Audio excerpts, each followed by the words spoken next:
Hey guys, welcome back. In this tutorial I'll continue covering some useful tips and tricks for the no-return mode that I use all the time. We'll go over enemy spawns, behavior, wall grabs, and a few simple combo tricks that can help you get better scores. These tips are easy to understand and can make a real difference in how your runs play out. Let's get started.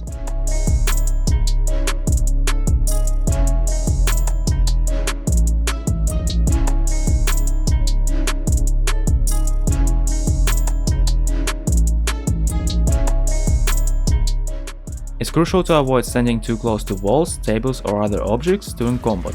If an enemy is close enough to you while your back is against something, the game can trigger an instant wall grab. The important part, you cannot use a shift to escape a wall grab. To prevent this, always be aware of your surroundings and ensure there is nothing behind you that could cause an enemy to initiate a wall grab.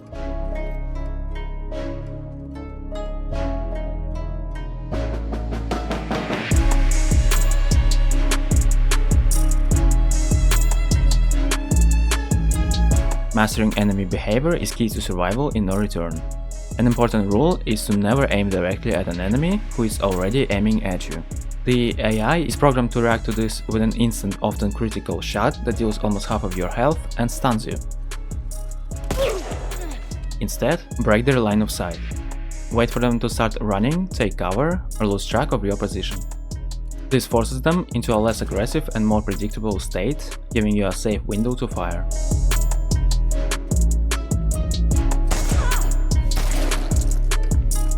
You can also actively degrade the enemy's accuracy.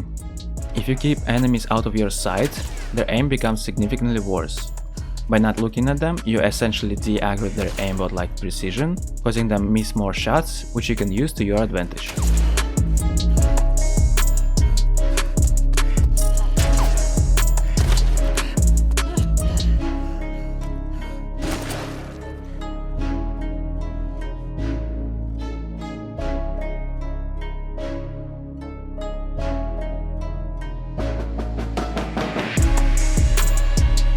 Enemy spawns in encounters are directly tied to your current position on the map.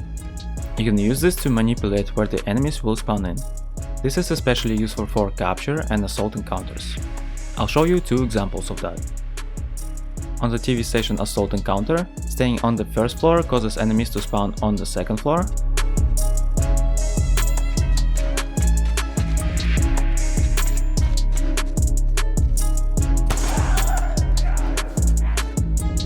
And vice versa.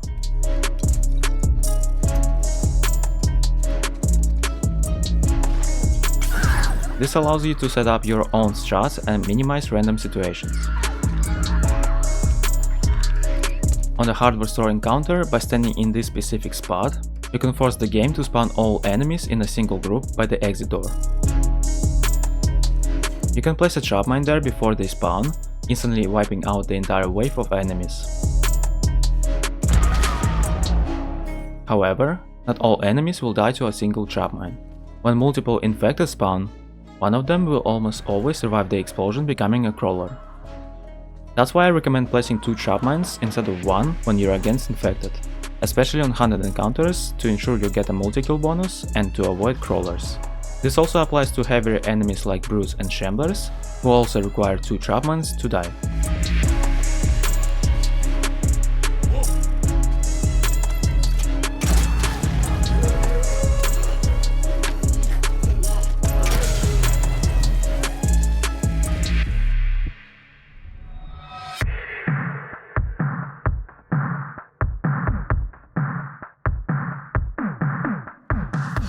Because of the way the camera is positioned in the game, slightly to the right of your character, you have less visibility on your left side.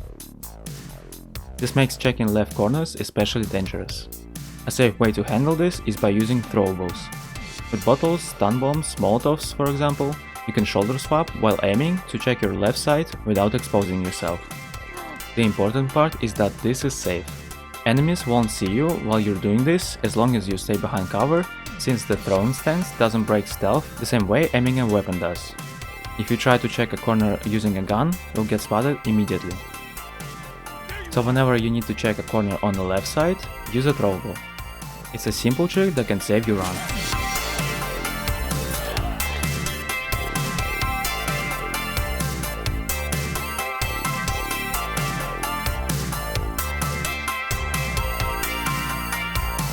If you finish an encounter with more than 30 seconds left on the timer, and when it says encounter complete, you don't have to open the safe yourself.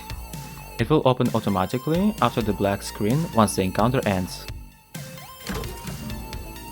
However, if you do open the safe manually a few seconds before the encounter finishes, you get extra time to move around and loot other items in the area before the transition. This can be useful if you know where supplies are and want to squeeze out a bit more value.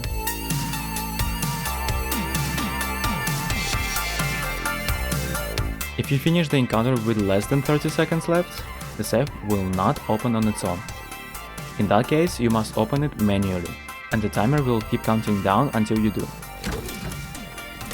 You can use that to your advantage to have more than 20 seconds for looting by killing the last enemy with less than 30 seconds on the timer.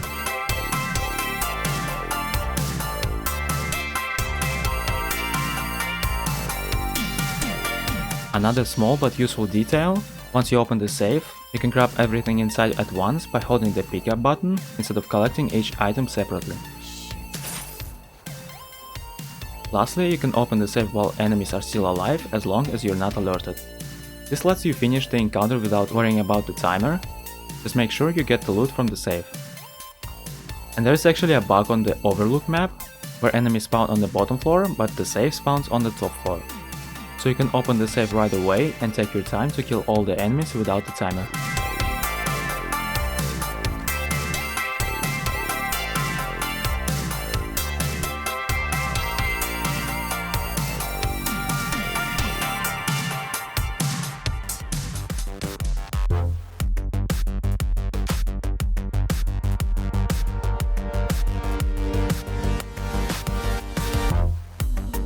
Here is a really important tip for using Molotovs that a lot of players might not know. When an enemy is on fire, they're not just taking damage, they're weakened.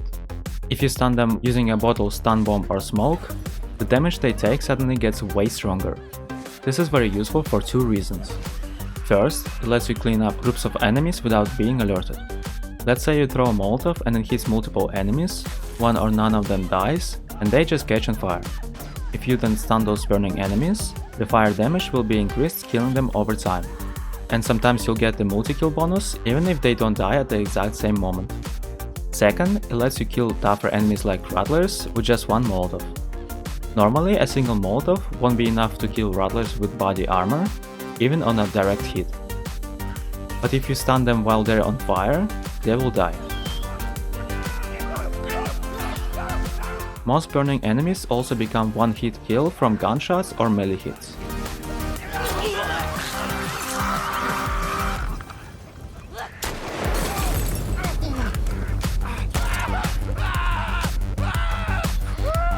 Just keep in mind, Molotov plus stun does not kill heavy enemies like brutes or shamblers. For weaker enemies like runners, even running through ground fire is enough to make them one-hit kill, even if they weren't hit directly by the Molotov.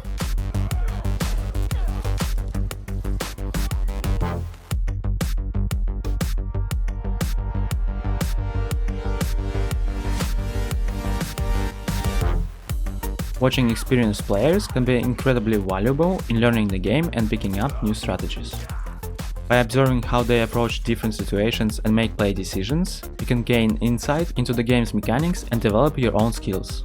Pay attention to their decision making, movement, and use of supplies, and try to incorporate these techniques into your own gameplay.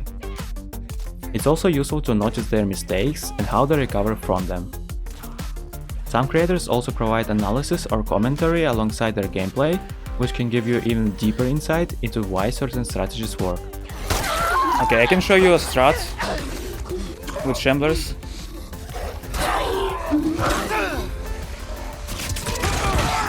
And now you can one-shot them.